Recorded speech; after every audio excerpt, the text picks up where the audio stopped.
ఒక్క రాత్రిలో మీరు దాచుకున్న డబ్బు విలువ సగానికి పడిపోతే, నిత్యావసర వస్తువుల ధరల ఆకాశాన్ని తాకితే, ఇప్పుడు ఇరాన్ ప్రజల పరిస్థితి సరిగ్గా ఇలానే ఉంది. బగ్గుమంటున్న ఇరాన్. ఇది కేవలం ఒక వార్త కాదు, ఒక దేశం ఎదుర్కొంటున్న అతిపెద్ద ఆర్థిక యుద్ధం. అసలు ఇరాన్ ఎందుకు రోడ్లెక్కింది? గ్రాండ్ బజార్ ఎందుకు మూతపడింది? ఒకసారి చూద్దాం.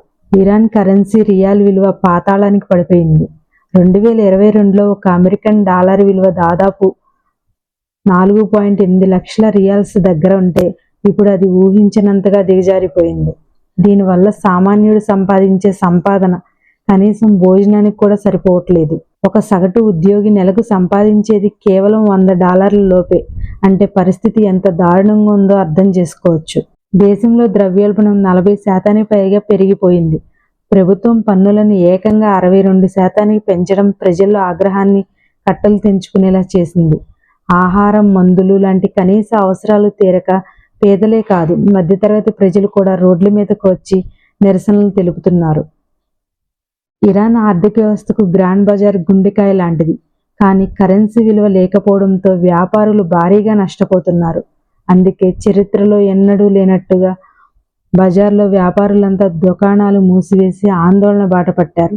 1979లో జరిగిన విప్లవానికి కూడా ఈ గ్రాండ్ బజారే పునాది వేసింది.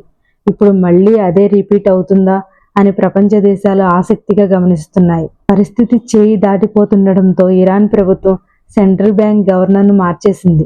కొత్తగా మహమ్మద్ రేజా ఫర్జిన్ను నియమించింది. కానీ కేవలం మనుషులు మార్చితే సరిపోతుందా? వ్యవస్థలో మార్పు రావాలని ప్రజలు డిమాండ్ చేస్తున్నారు. ప్రభుత్వం మాత్రం ఈ గొడవల వెనుక విదేశీ శక్తుల హస్తం ఉందని ఆరోపిస్తుంది. ప్రస్తుతానికి ఇరాన్ ఒక అగ్నిపర్వతంలా కనిపిస్తుంది.